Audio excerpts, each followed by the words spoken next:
How's it going, everybody, and welcome to Male Nurse Mentor. My name is Jesse. I've been a nurse for 6 years now. What has being a nurse taught me about life? I'm going to tell you 5 things today. And in a way, if you're not a nurse, these are things about life that I think can apply to anybody. You don't have to be a nurse, you don't have to have been a nurse to understand these things I'm going to mention today. So this first one, friends, this is a nursey one, I'm not going to lie. Out of the 5 that I have, I think this is the most, okay, because I'm a nurse, this is one I actually think about in my life. It is get your blood work done every 1 to 2 years. Also, watch your weight. And I don't mean watch your weight in a way that, you ate too many burgers and fries, right? I mean watch your weight because you're losing weight, right? If people are telling you, hey, you look a little slimmer today, you've been looking like you're losing some weight, are you eating differently? And if the weight loss is unintentional, you gotta look out. Make an appointment with your doctor, get some blood work, get checked. As a nurse, the things that I've seen, the biggest surprises that have caught people off guard for severe illnesses, cancers, have been 1, surprises on your blood work, and 2, unintentional weight loss. So throughout your life, friends, make sure you keep an eye on these things. And sure, maybe you don't go to the doctor very often, but at the very least, try to get your blood work done every 1 to 2 years. It's something I'm trying to do now. I know as a nurse, sometimes we make the worst patients, but I've been trying to do that, and I've been doing a better job. Don't get caught by surprise for a significant lab value. And the second one is throughout your life, friends. If you notice unintentional weight loss, go see the doctor. Don't let it just sit. Oftentimes, from what I've seen, just from my experience, severe illnesses like cancers, one of the first signs is unintentional weight loss.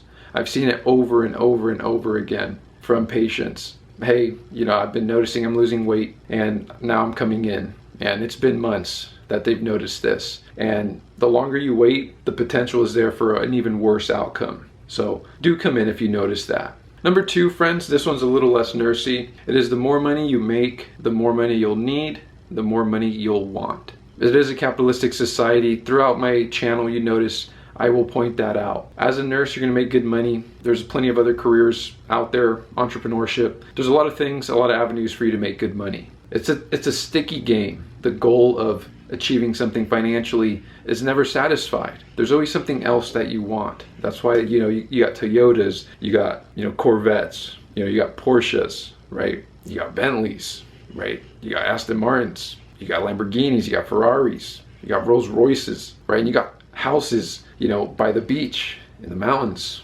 like purses for days, right? Like there's always something else, right? iPhones, like literally your iPhone, every year there's a new one. You'll never run out of things to buy. Your lifestyle, you can always elevate it. You can always do that. That's a sticky game. My dogs.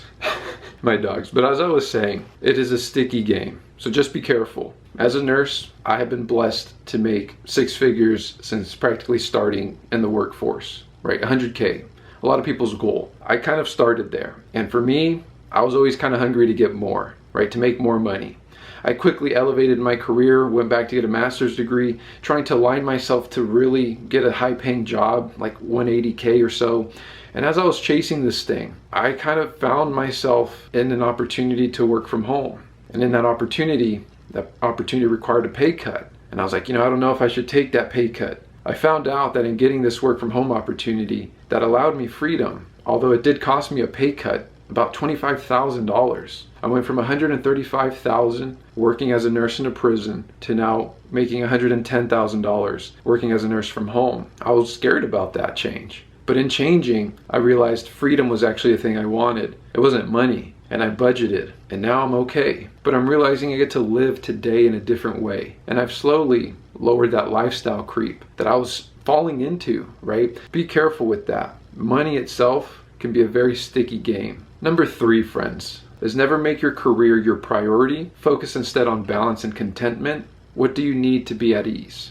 Your goal shouldn't be, okay, I'm a nurse and a nurse is what I do. Right? Your goal should be, what is it that you want in this life? And for me, I've discovered it's freedom, right? Like I've mentioned. So that's where my whole world circulates around. Freedom, flexibility, a different pace of living, not having to commute. That is what brings me contentment. Some people call it the rat race, right? That rat race of running, sprinting, trying to get that money, right? Trying to get on that career ladder, elevate in your career, elevate in your lifestyle, get that money, right? Commute, never really home, not really living today. Hopefully you get what I mean. when you make your career your priority, it's very easy to go into that sprinting mentality. Try your best to avoid doing that as much as you can. I know financially we're all in a way suffocating if we take our foot off the gas. But I guess I say this in a way that once you get to a place where it should be enough, right?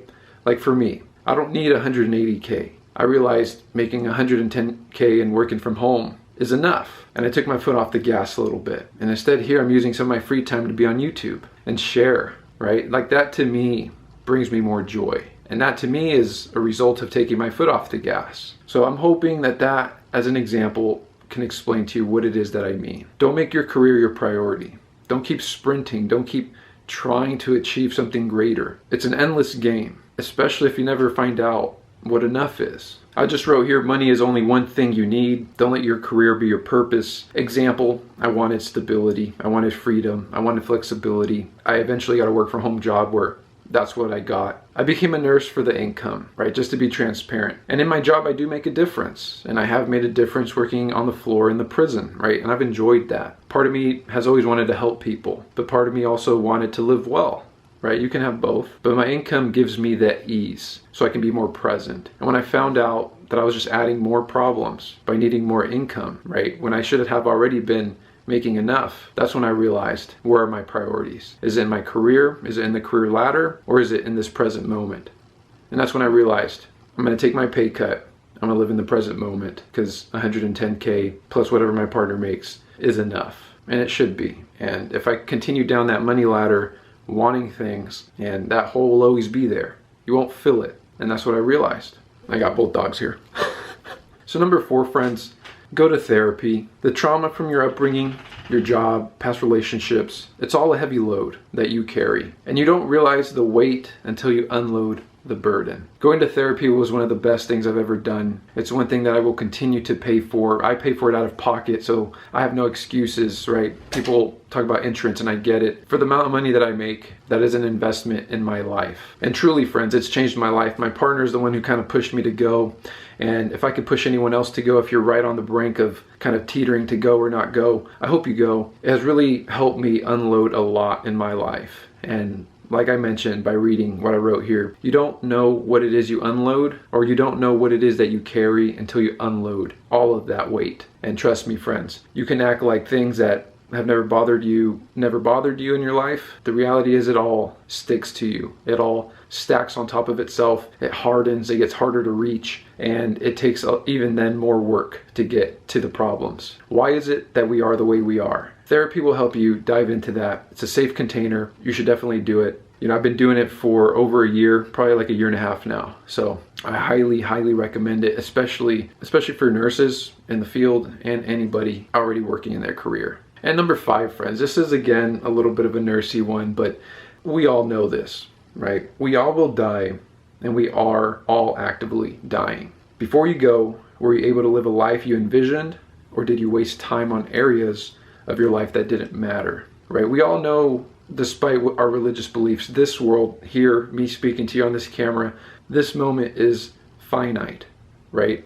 It's not infinite. It at one point will end. And when it does, before it does, is the idea, did you live a life that you envisioned, right? Were you wasting time kicking dirt, kicking dust, or did you live with purpose and intention? And for me, friends, when I slowed down, when I found out what enough is, I was able to actually see the areas in my life that were missing.